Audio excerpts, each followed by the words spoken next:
Welcome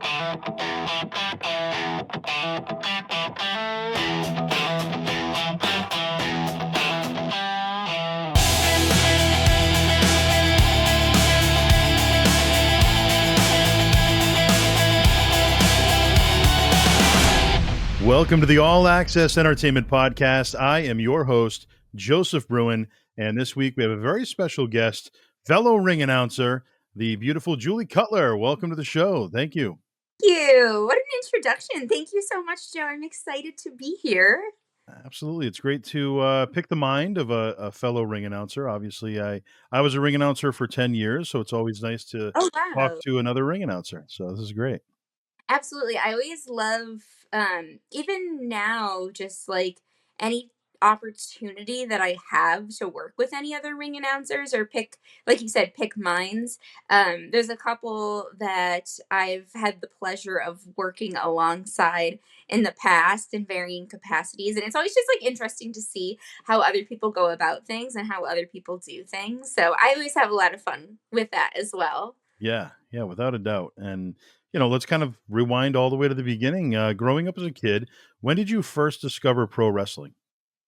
So I grew up with two older brothers, and I think I was probably about 6 years old, if I remember correctly, when I sort of first discovered pro wrestling as a result of one of my older brothers. My brother Zach was kind of getting into it around that time, and we actually have a close family friend that I grew up with who I'm still very close with to this day, and I consider him to be like a third brother because he's just been a part of my family since basically the time I was born. And so the two of them were kind of getting into wrestling around that time. And my brother would watch wrestling on TV, and he was kind of starting to get like the video games and the action figures and things like that. And me being like the pesky little sister, I always wanted to be involved in what my brothers were doing for the most part. I mean, I wanted people, I wanted the other kids to play with me, and I wanted to be a part of things. And so I saw my brother watching wrestling, and I think he probably also wanted, a built-in buddy to play the video games with and things like that. And so Sure. there I was, and I don't remember exactly like the very first match that I saw to a T, but I remember I think it was a Saturday afternoon. And so it was either like one of the shows that WWE used to air on Saturdays, one of the auxiliary shows, or it might have been something even that he had taped on VHS from the week. And then now I'm aging myself. He had taped on VHS and was watching back. But I remember the Dudley Boys were wrestling. I don't remember who they were wrestling, but that was like the first memory that I have of sort of like starting to really pay attention to what was going on. And then I think after that, it just like snowballed pretty quickly. Yeah, and once you got a little older, who were some of your favorites when you were still a fan? Oh gosh, I have a couple that I always reference.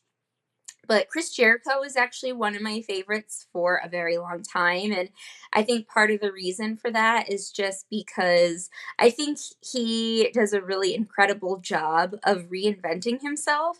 I feel like he's adopted a lot of new gimmicks and monikers over the years. And I always feel that they end up working, whether he's a heel or a babyface, or whether, um, it's something that he came up with himself, or if it's something that someone else inspired, something that he pulled kind of from the crowd reactions to things that he does. I think he just has a really unique creative mind for like always being able to reinvent himself and always having it work too, because I think sometimes, you know, progressing throughout the years, some performers feel like they need to reinvent themselves. They feel like they need to do something different. They get antsy to do something different.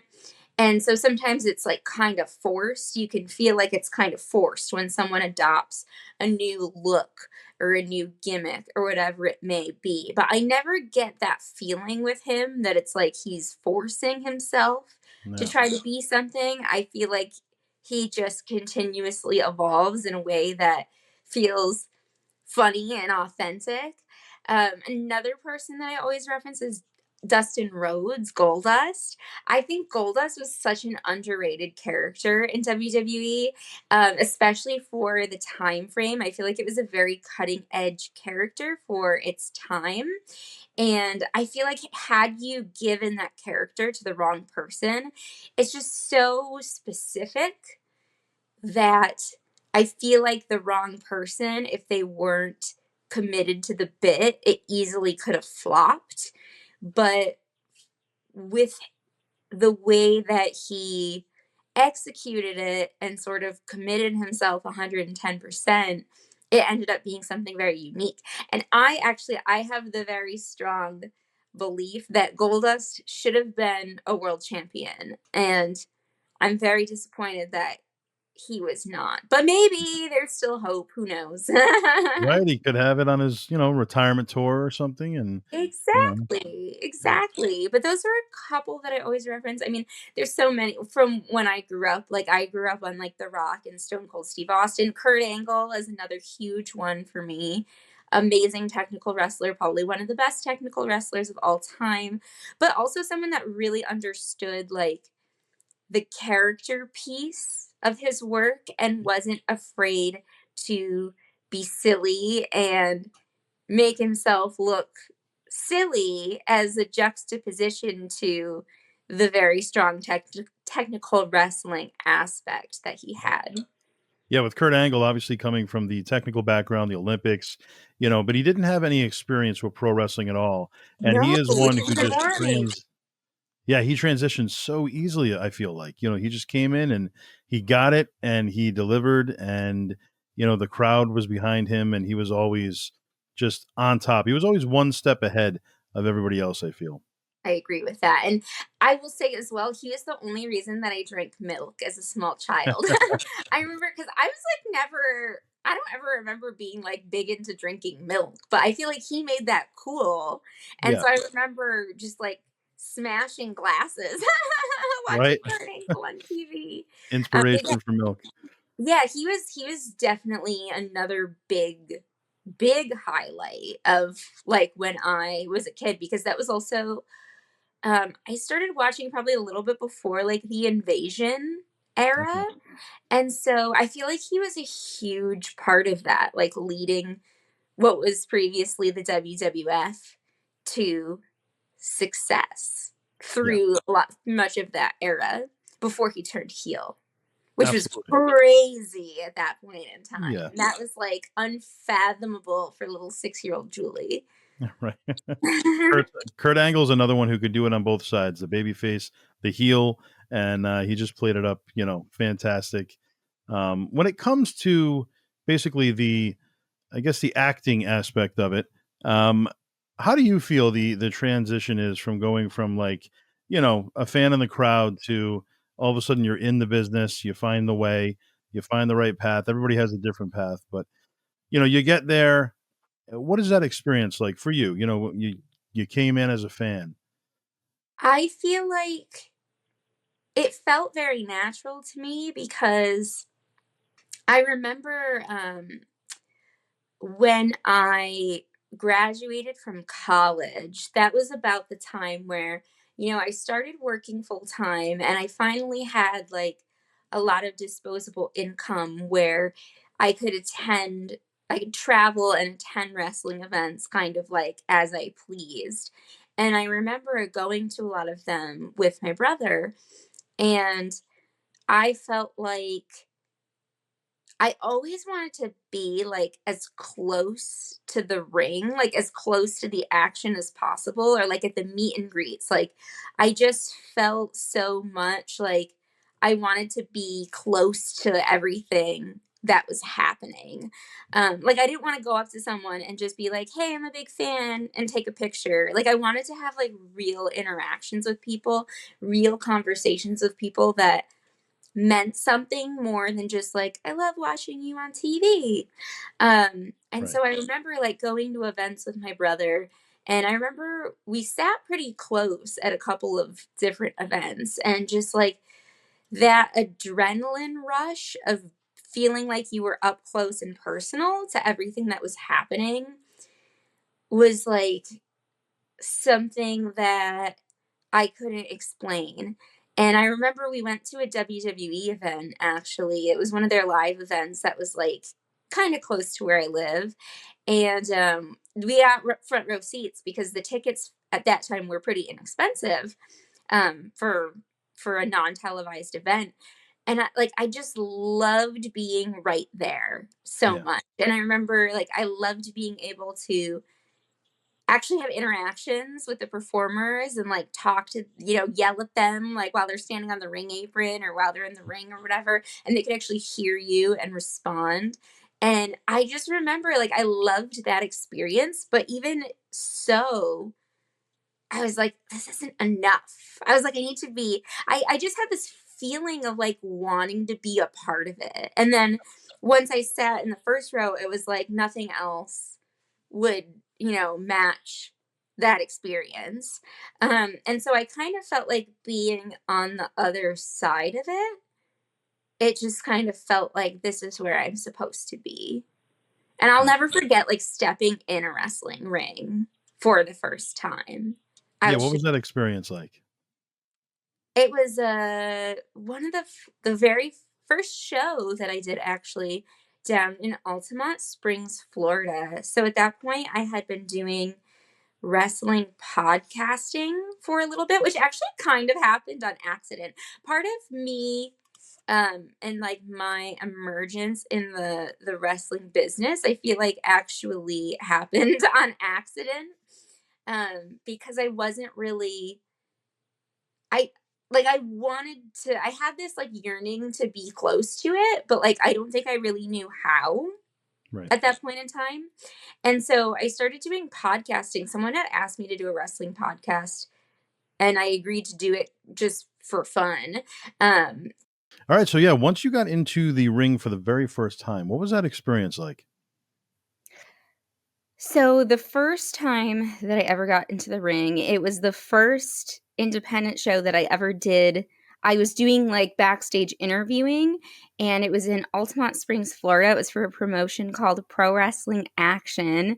And it's actually kind of funny, the backstory as to how I got there, because when I started out doing interviewing on the independent scene, it kind of came about in sort of an accidental way. I had actually, that year prior, I had started dabbling in wrestling podcasting a little bit, and there were a couple of guys that I had met at some independent shows up in New England, in the area where I live, and they were starting a new podcast that was sort of targeted towards like hardcore wrestling fans. I believe it was called Nerds of Wrestling.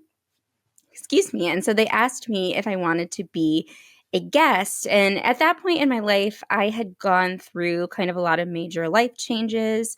Um, I had a lot of major changes that I had been working through. And as part of that, I had sort of pushed myself to try new things outside of my comfort zone. I was kind of saying yes to a lot of things that maybe I wouldn't have had the courage to say yes to before. And so I figured, hey, you know what? I'll do it. What's the worst that could happen? Like, it'll just be, a fun thing for me to try. Sure. And I ended up really enjoying myself. And so after that, I started sending that podcast footage around to a couple of other people that I knew that I guess I was lucky in that sense that I kind of had a couple of connections I had made at that point in time that were sort of in like the wrestling podcasting realm.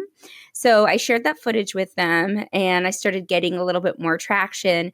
People saying like, oh, okay, well, you did a good job. So like maybe we'll have you on our podcast at some point in time. And so I started doing a couple of larger wrestling podcasts, including I was doing podcasting for Fightful Online with Sean Ross Sapp, who is very popular in the world of wrestling news. And we were doing like AEW post show reviews together for some of the major pay-per-views, which actually got a lot of viewership around that point in time because there was also a lot of stuff going on behind the scenes that people were interested in finding out about. And so as I started doing more of that, again, I was lucky in the sense that I had a friend who is a wrestling promoter down in Florida. We had kind of built a little bit of a rapport at that point in time. And he messages me one day and he says, he tells me about a show that he's putting on in Altamont Springs. And I have some family and friends that live down in Florida, so I like to go visit periodically. And so I said, like, oh, okay, if I happen to be in the area, I'll let you know. I'd love to come. And then he responds and he says, we need an interviewer, dot, dot, dot. And so I was like, I'll book my flight. And that's kind of how that came about. So that was the first time I'd ever gotten into the ring. And I hadn't really done any interviews in ring at that point because this was before the show. I had just done interviews like off to the side in front of the backdrop that we had set up. But then we were kind of taking pictures and things before the show. And I was like, I really want to get in the ring. So one of the girls there helped me get in the ring. And I remember just thinking like, wow, this is so cool because like I just watched it on TV all of my life and I never really thought about what it would feel like to be in the ring. Yeah. So that was a pretty unforgettable experience. And then later that night I did my first in-ring interview, which was like a little bit scary because I didn't really know what I was doing at the time. But looking back on it, for somebody that didn't know what they were doing or that like really didn't have any experience, I feel like I did okay for my first go around. And after that first time, you felt like, okay, this is what I want to do.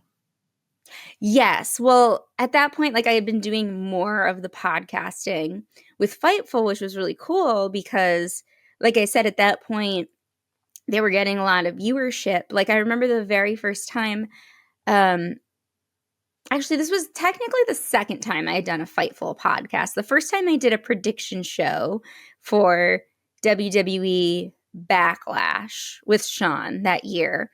And then that went really well. So then he invited me to do one of the AEW post shows. And those got a lot more viewership because, like I said, there were a lot of people that kind of wanted to see if we had news about things that were happening behind the scenes. Yeah. And so I remember we did Double or Nothing that year.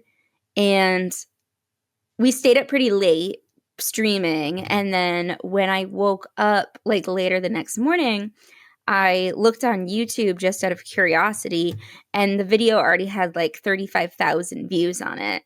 Nice. And so I was like, well, if I knew that like I could do this and I could get some real traction just like talking about wrestling, I would have done this a long time ago. Exactly. And so I was doing that, and then the live show opportunity came about, and I felt like once I was there and once I was like, you know, making connections with other people backstage and I kind of got to experience that environment, I was like, this is really cool. And I definitely want to be a part of this more. And so then couple months go by, and I got some intel about like some promotions up in my area to reach out to and try to get opportunities with. And so there was one promotion that I started working for at that time, and originally I think they just kind of wanted to meet me. They actually already had an interviewer, but I think they kind of wanted to meet me and like see what my deal was, see what I was all about, and then kind of give me something to do. And so initially, they'd kind of toyed with the idea of using me as a manager. Okay. and having me train up a little bit to become like an effective manager. But then some things got changed, and it turns out that they needed a ring announcer. And so they were like, do you want to try that? And so I was like, yeah, okay. Like, I can try that. And I don't know that I'd ever like really heavily thought about ring announcing in the past, but as soon as I was told that I was going to be in that role, I felt like I kind of committed myself right away. Like, obviously on TV, you never see people reading off of cue cards. So, like, as soon as I started, I was like, I need to memorize everything and I'm not going to read off of cue cards. So, I, before that show where I was going to start ring announcing, I tried to like message a lot of the talent and try to collect as much information about the talent in advance as I could. And then when I got to the show, there were probably still like some people that I needed info from, or like some things that got changed last minute. So I kind of collected everybody's information.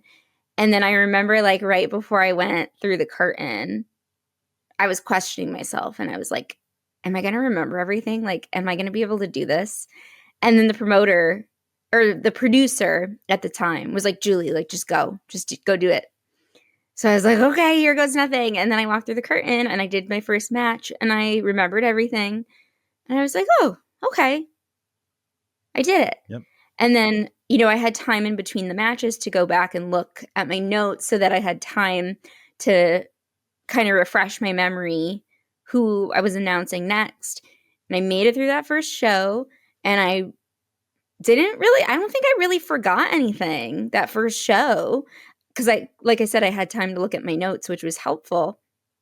And so I made it through that first show and then I was like, okay, I can do this.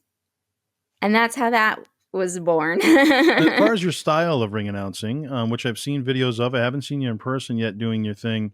But as far as the announcing goes, did you take pieces and parts of other announcers, maybe inspirations from television or other independent announcers, or did you just kind of craft together your own style and kind of go from there? What have you done to kind of put it together?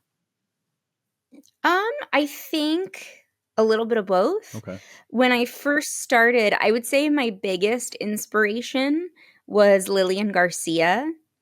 And because that's like who I grew up watching, and it's also a female for me to reference. sure. And the other person that I was told early on to reference was Justin Roberts. And so those were probably the two that I really look to the most to see like how they say things and like um what syllables of people's names and things like that they sort of put the emphasis and inflection on. I was also lucky enough to connect with Blake Howard, who's with WWE right now, and he's doing like everything for them. I feel like he's been on so many different shows and in so many different roles, and so I had kind of picked his brain a little bit behind the scenes here and there a little ways back, just to share some of my clips with him and see if he could give me some feedback and just like some general career direction, because he's one of the very few people that I know who started out as like an independent broadcaster and actually made it to WWE. um, I feel like a lot of the people that you see on TV didn't necessarily start out doing that on the indies. I think a lot of those people, like a Samantha Irvin, for example, found her way into doing that through other avenues and ended up being extremely talented. And she's another one that I love to watch as well. But I think part of it was watching and kind of thinking about like the voices that I was used to growing up.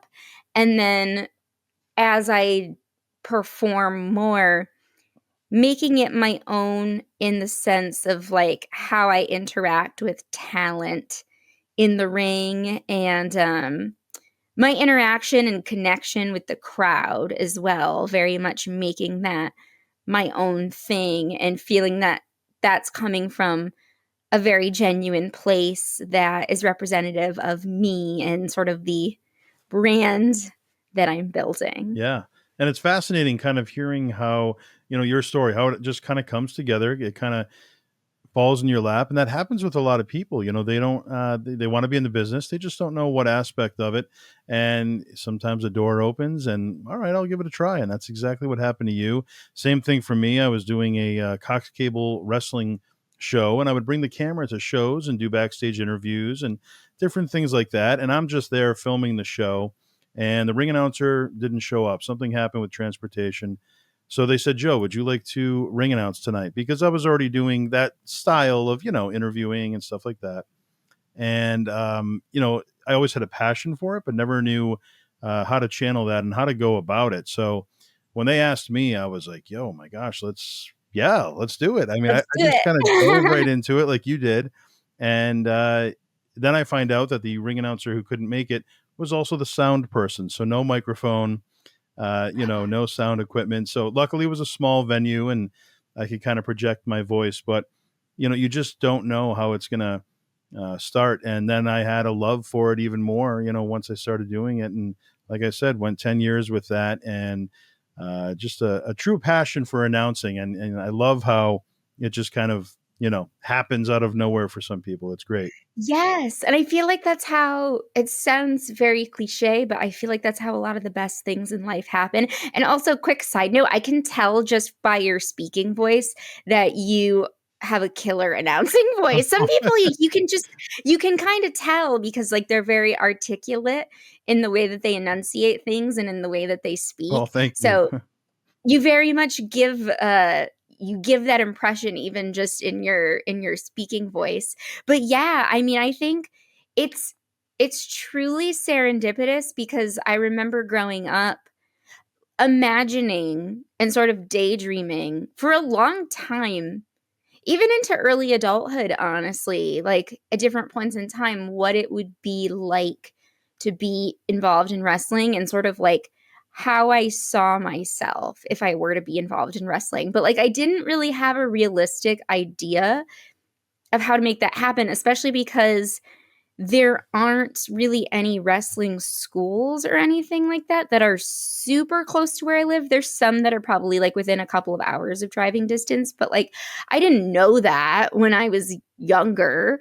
I mean, now it's so easy to find things with like social media and the internet, but like, and I mean, until I kind of fell into things and got to know people involved in wrestling a little bit more. Like I didn't really have that information. And then even so, like you look things up on Google, you look up different wrestling schools on Google, it's hard to know sometimes right off the bat, like which places are the most reputable and like who's who. So it's easier to learn those things, I think, sometimes if you have some sort of connection. But it was just funny because it was something that I had always sort of fantasized about doing. And I didn't think of it as being a realistic option, as something that I could actually do Right. until it started happening. And I feel like in a weird way, I don't know if you are interested or know anything about like the concept of manifestation, but in a weird way, I feel like I kind of manifested it, like the amount of time that I spent sort of thinking about it and envisioning it for years and years. And then slowly, without me even like belaboring over it, I feel like just piece by piece it started to come together. Like I feel like this is where I was meant to be. Yeah. Yeah, exactly. And I felt the same way. And, it's funny. It just, some things don't work out long term, for as different projects, obviously. But I was ring announcing for the WWA, run by Mike Spada, throughout Massachusetts. And Dr. Tom Pritchard was a scout for the WWE at that time. So he was at every show. And so I make my debut. It's a show in Arlington, Vermont. I'm super nervous. I've got my tux. I'm ready to go, though. And this is my first time. It's a new locker room. I know some of the faces, but I don't recognize everybody.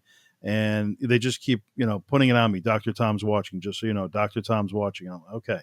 All right. So I get into it, and he thought I did an awesome job, and it turned out to the point where, like, every show they kept coming to me and saying, "Do not change a thing. You are doing exactly what they want.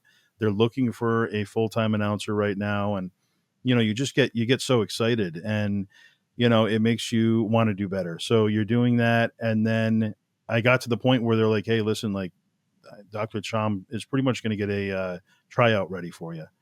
And it just seems so larger than life. And then Tom was let go by the WWE.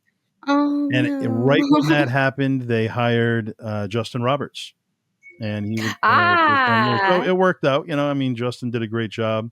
But yeah, some things don't always pan out long term, but it is nice to see people succeed. And you've been doing a great job in New England. So hopefully it will continue on for a long time for you, and you'll move on to even bigger and better things. And I'm sure you will.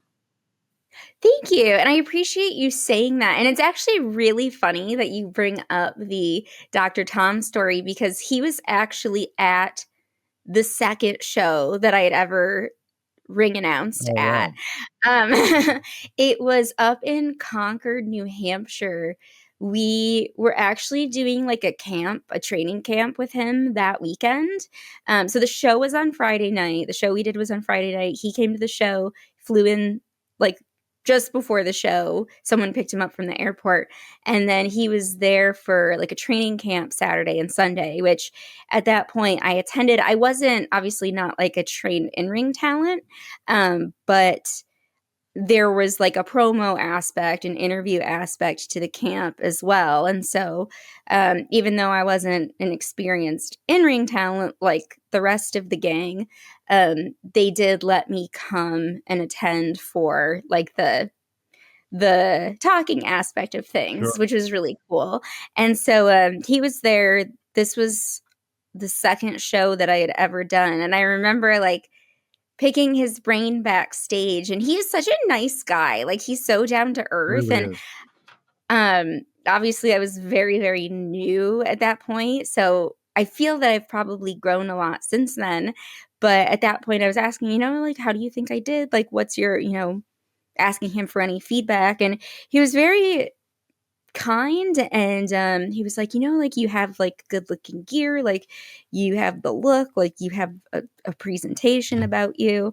And so gave me pretty good feedback. I'd love to see him again sometime soon and hopefully be able to show him what's different since then. Yeah. But I just felt like he was really easy to talk to, and I loved his seminars that he did throughout the weekend. I took so many notes, and it was cool just to be able to ask him questions. One of my friends who was in the class with me, I feel like was asking a million questions, and so I was like, I have to one up him, and I have to make sure I ask enough questions Right. too. While we have Dr. Tom here. So that was a really, really cool experience. And you would go on to appear at Rebel Spirit Wrestling, Fight Factory Wrestling, NWA, Exodus Pro Wrestling. Any memories specifically from any of those promotions, any of those different shows that you did for them? Oh, so many. One that was really cool was when I did Fight Factory Wrestling at Point Pleasant Beach in New Jersey over the summer. That was a little bit of a bigger show, and it was actually like right on the beach on the Jersey Shore, which was a really cool venue.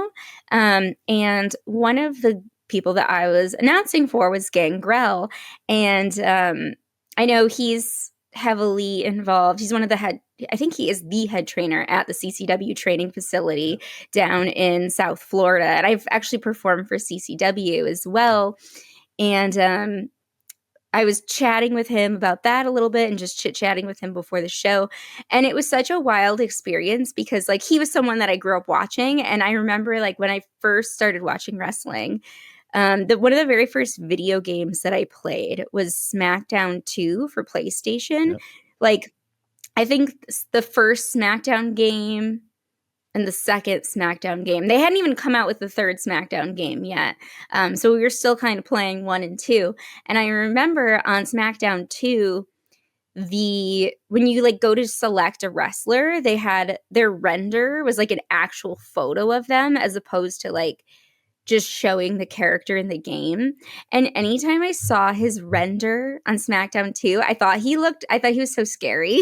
I thought him and Viscera were so scary. Oh, yeah. And so I remember like anytime his picture came up, I would like hide. Yeah. And so I was telling him, I was like, this is so funny because like I was terrified of you when I was little. And he was like, you should be terrified of me now. But then I got to announce for him that night. And they did this really cool thing where they actually lit a ring of fire on the beach for his entrance. And so he like walked through the ring Oh, of wow. fire over to like the boardwalk down to the ring. And I just thought that was like such a cool moment getting to announce for somebody that was just like, I never would have imagined that at 6 years old, that like I would be announcing for the guy that I was terrified of on SmackDown too. Exactly, right. And it's funny because Dave and Viscera, two of the nicest guys. Viscera was such a nice guy too. Yeah. He was really like easy. He's very easy to talk to. And I feel like that's always, maybe, I don't know if I would say always, but like a lot of the time that's the case where like the people who are maybe the figures that appear the most frightening or like the biggest heels are always like the nicest people in real life. Yeah, exactly. Now you've been making appearances at WrestleCade. Obviously that's a big deal, a huge convention in the Carolinas Yeah, that was there. a lot of fun. I just got back on Sunday night from WrestleCade. What has that experience been like, and what's it like meeting the fans? Any feedback, as far as fan interactions? All of the fan interactions have been so cool. I will say it's really fun when you get to kind of see some of the same fans over the course of time. For example, like when I do all of the Rebel Spirit Pro Wrestling shows, and we do a lot of shows in Marlborough, Massachusetts. That's kind of like our home base. Okay. There's a brewery in Marlborough called Tacklebox Brewing Company, and I feel like the folks there have become like an extension of our family because we use their activity room in the back as like our main venue. And I mean, we have like lighting installed and curtains installed, and it's really cool because it almost kind of gives you this like TV studio type feel, just the way that we have things set up. And I see a lot of the same fans coming to those shows, as well as some of the other shows that we've done in other locations, because they're relatively close driving distance, like Worcester, Massachusetts. We've done a handful of shows at Timber Yard Brewing Company in East Brookfield, Massachusetts as well. So some people will kind of drive to all of them. And it's so cool seeing like some of the same faces over time and like kind of getting to know them a little bit over time. Like there's one family that always comes to the shows in Marlborough, and like they have a couple of young kids, and like I always know like I can see them sitting in the front row. Or when I go to East Brookfield, there's a young woman who is just like super supportive of like the women in the business and trying to hype up, because there are less of us, there's not, we're more of a tight knit group. And so she's like very into kind of hyping up the female talent, and I can always count on her to be cheering me on. And same like with WrestleCade this weekend, I got to meet some folks that I hadn't met before that were local to the Winston-Salem, North Carolina area. But there were some people that traveled in as well. Like there's this wonderful man, his name is Clint, and he runs an account on Instagram where he takes footage of a lot of different wrestling events. And it's always really good footage too. And like a lot of the talent likes to see it and utilize it because he gets clips from shows right away, where like sometimes maybe you wouldn't have the footage right away or you wouldn't be able to see the footage. And so he had traveled down to the event, and like it was just so cool to see familiar faces traveling around to support us, and got to meet some really cool new people as well. There was a man that I met who was a veteran, and it was really an honor to get to talk to him, and we had a really nice conversation. And then also just getting to like network with friends in the business as well, because there's some people that like I don't get to see all the time. I don't get to see very often because maybe we only do so many shows together, or like we talk a lot on social media, but like we live in different parts of the country, so it's like there's only so many shows that we do together right now. And so it's like nice just catching up with everybody and being able to collaborate as well. Like there's a talent, Ben Bishop, Big Trouble, who's very popular on social media, and he does a lot of satirical videos. And so he had done collaborative videos with a number of people while we were at WrestleCade, and he and I had done one together that he just shared the other day. So that was really cool because it's like he has a big following for what he does, and I like to, joke around and have fun as well. So it was like nice to be able to sit down with someone else that does that, and maybe reach some new people that way. So it was such a cool experience. I loved it. I did a WrestleCon. I was at WrestleCon with Rebel Spirit in Newark, New Jersey back in August as well. And like, I just love being in that atmosphere around all of my wrestling people. It's just so good. There's another one you should look into. It's called The Gathering, and they're coming to Charlotte, North Carolina as well. Yes, you did mention that to me. Do you know the dates of that by any chance? It's in July. I know that. I want to say probably the third week of July, but this will be my first time there, but I hear nothing but good things. Yeah, that's right around my birthday, actually. Oh, wow. That would be kind of cool. Yeah. I'll have to look into that. Yeah, it's like a big to-do. They kind of stretch it out. So it starts with a welcome back party for the fans on Wednesday, and then Thursday through Sunday is the convention. So it's this huge thing. Oh, yeah, they do a big barbecue and Q&As and a live wrestling show and like all kinds of things. I do love a good barbecue, and I do love a good live wrestling show. So those two things, and I'm in. Yeah, absolutely. But when it comes to venues, do you have a favorite so far in your career? Ooh. Anything stand out? You see it on paper and you're like, ooh, can't wait to go back there, or I'm trying to think. I do love our venue in Marlboro just because the setup is so nice. And like I said, I know so many of the people there. Like I always know what to expect. And like I always know that it's going to be like good production, good people. So that's one of my favorites that I've gotten to do thus far. Also, when I was in CCW, down in Florida, we performed at Sun on the Beach in Kissimmee, and that was a lot of fun as well. Like and maybe also it was like the crowd that night. Like we had a good sized crowd that night, and I remember that was the night that Rich Swann made his return, because that was one of the announcements that I got to make. That was so much fun, and he comes out to the song All Night Long by Lionel Richie, and it was so cool because like when he came in, he spent so much time out in the crowd, just like mingling with people and dancing with people. And it was such a phenomenal energy. He actually, I don't know if I've ever seen anyone do this before in the indies, but like his entrance took up the entire song. Like I feel like normally, at a certain point, they get to the ring and they kind of get settled and then like the music fades out. He literally spent so much time just like out in the crowd interacting with people that he went through the entire song. But it was so like, it was electric. Yeah. It was an electric feeling in that room. So I don't know. I mean, the venue was cool in the sense that it was kind of like right in the heart of Kissimmee, and I don't know, like the warm sunny weather, and just the fact that you're surrounded by a lot of other bars, restaurants, activities. Like it has sort of this like beachy vibe to it that was really cool. So that was definitely very memorable as well.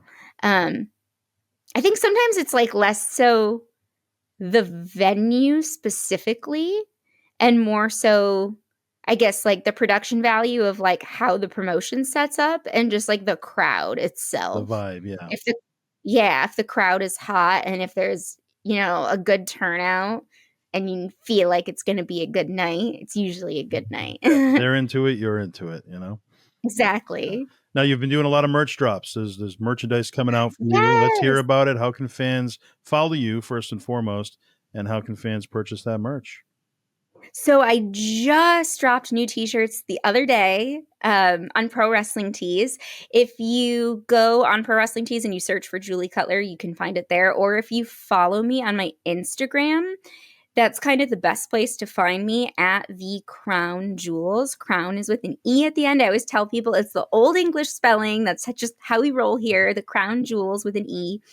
And then in my bio, I have the link to my pro wrestling tees as well. I just dropped a new design in 2 new colors. It was created by a designer over in the UK named Daniel Thompson, who did such an awesome job and was so easy to work with. And so I'm really excited about this one. It's different than anything that I've had in the past. It kind of has like an old newspaper, comic book, cartoony feel to it. So I just released those the other day. Actually, we had them, we had a handful of them at WrestleCade when I was there. And then I did like the official drop on Pro Wrestling Tees when I came home at the end of the weekend. Awesome. So certainly encourage the fans to get on there and snatch up a shirt, support Julie Cutler. And of course, you'll be making your debut for New England Fan Fest on May the 2nd.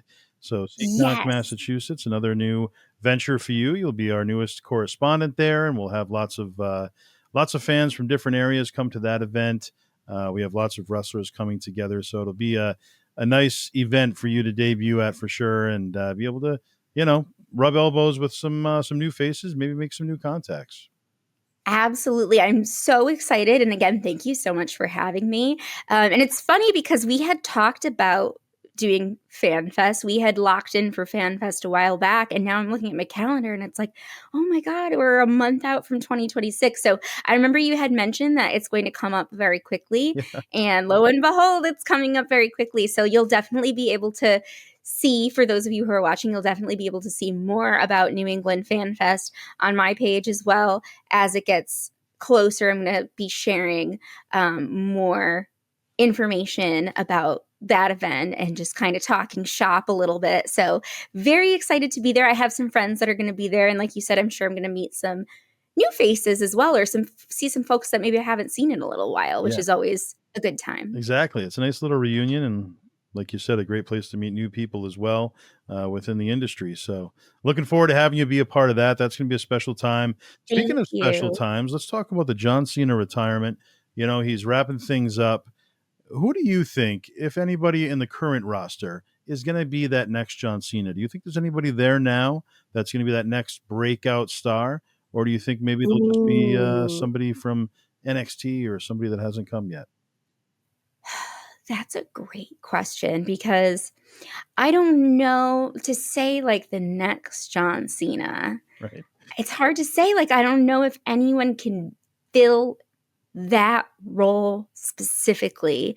Um, but in terms of maybe being kind of like the next closest thing, I mean, I think, Cody and Roman are kind of like the other 2 guys that are, and even Seth, probably the other guys that are kind of up there right now in terms of people that they've been pushing as like major faces of the company.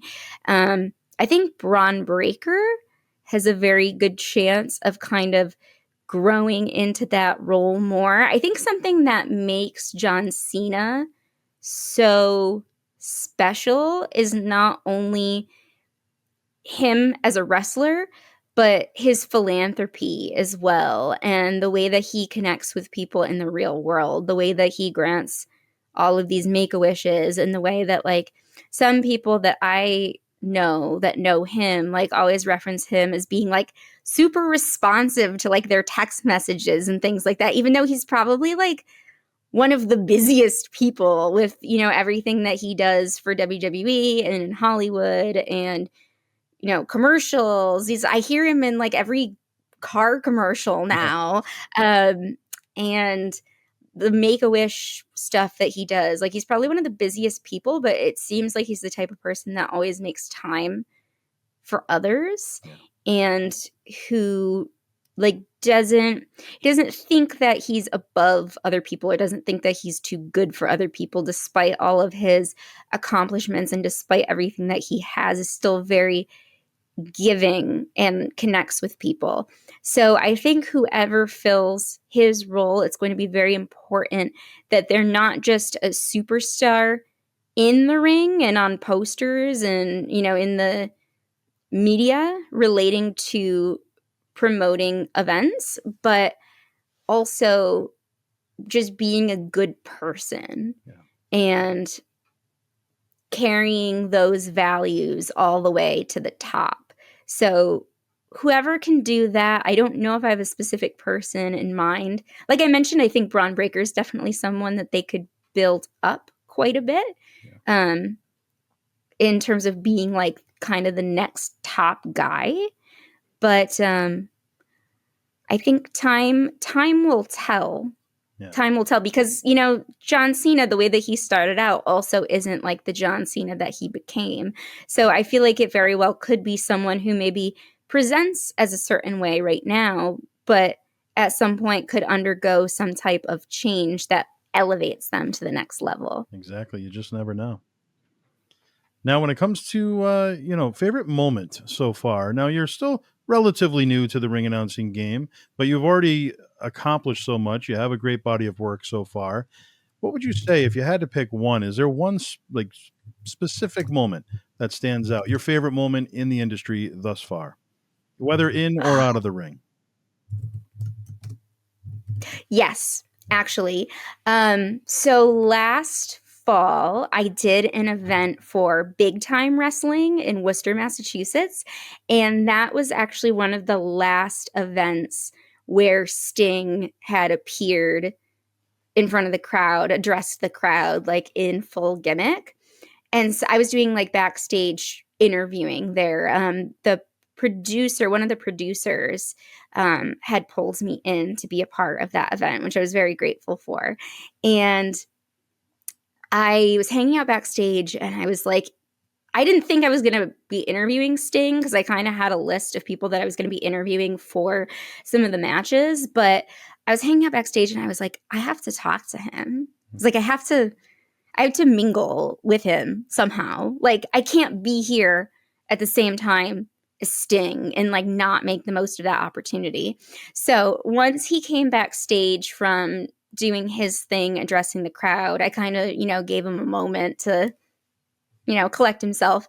And then I went up to him and I introduced him and I just started chit-chatting. We were chatting about like his last run in AEW and teaming with Darby and, that whole experience, because I loved that last run that he had done in AEW. And I thought that they did his retirement run very, very well. I thought he left on such a high note where despite his age, like you really felt like he could still do a lot. And so we had connected about that. And at the end of the conversation, I told him, I was like, this isn't the last that you're going to see of me. Like I'm going to be around. Like you're going to see me, whether it's on TV, like wherever, you're going to see me.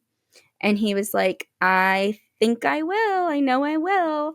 And so that was just such a cool experience, getting to chat with him as a person, and also recognize the fact that he was like actually an extremely nice and humble person in real life. Awesome. Much like how we were saying about John Cena, I feel like some of these folks that are at that level are like some of the nicest, most humble, down to earth people, because they don't have to put up a front to be something that they're not, because they already are. Right. So it's like he was just so nice to talk to, and we got some really nice pictures together, which will forever be like amazing memories to me. And that was probably the coolest thing. And as we're gearing up for 2026, I feel like if you throw something out there in the universe, there's a chance that, something can come together. So what do you have for goals? Where do you want to see yourself ring announcing? Maybe some new promotions that you haven't worked for. Where would you like to see yourself in 2026? That's a great question. I mean, I have some promotions that I've been reaching out to, trying to make some new connections with. I'm hoping 2026 is a year. This might be saying a lot, but maybe you'll get to see me on TV at some point. There we go. Awesome. Hey, you got to think big. I mean, that's the way to do it, you know? It's not going to happen unless you push for it, right? Exactly. I'm going to put that on my vision board for 2026. Absolutely. I don't want to say like when or where or how yet, but let's just say TV in some capacity. All right. That's something to look forward to for sure. And when it comes to ring announcing, you know, I know when I ring announce, there were favorites. Do you have a favorite superstar to ring announce? It maybe rolls off the tongue, or it's a little bit easier, or you just like how you kind of put your twist on it. I'm trying to think. I mean, I have a couple that I really like to do. I've been announcing for Donovan Dijak since he is the current Rebel Spirit Pro heavyweight champion. And I really like saying feast your eyes on Donovan Dijak. That's pretty cool. We have Spencer Slade from the NWA. I do really like doing his announcement because I kind of have like a way that I've developed that I like to do it. I'm trying to think if there's anyone else. I mean, I would say like the people that I announce for more regularly where like their stuff is kind of second nature. Anthony Green's another fun one because he has some good monikers and things. Like some people are very basic where it's just like, wait, hometown, or reverse, hometown, wait, name. And there's like not a lot to it. I like when people have like a little bit of context that I can play with. Yeah. Some build up, some nicknames, you know, whatever it may be. Now, when it comes to somebody, you know, thinking about entering the business, you know, they're thinking about maybe being a ring announcer, you know, whether it's a man, especially a female, you know, they see that you're doing it. Okay, it's something that they can do. It can be a reality if they want it to be. What advice do you have for that person? Anything that you invest in can be a reality. And everyone has a different path. Like sometimes it's just finding, you know, if you feel like people are closing doors on you, if you're looking for opportunities and you feel like the door is closing on you, find a window. That's my advice. There's always a way. Even if you start small, start with something else. You want to be involved in wrestling somehow. You have a local wrestling promotion or you have a wrestling podcast that you can get on. Like anything that you can do to get your foot in the door and get involved somehow. There's a wrestling school near you. Like find something. Sometimes like the person that you want to be isn't always the person that you start out as, but you can get there if you network and you put in the work to be good at the roles that you're in. Well said. Well, we look forward to 2026. It's going to be a great year for you specifically. Lots of big things happening, lots of new promotions, hopefully, and onward and upward. So, Julie Cutler, thank you so much for joining us here on the podcast. Thank you so much. This was a wonderful conversation, and I'm super excited for FanFest in Seekonk on May 4th. May the 2nd. Yes. May the 2nd. I will be there. And like I said, you'll be seeing more about that on my social media in the very near future. Awesome. For Julie Cutler, I'm Joseph Bruen. This has been the All Access Entertainment Podcast. Don't forget to like, subscribe, and we will see you all next time.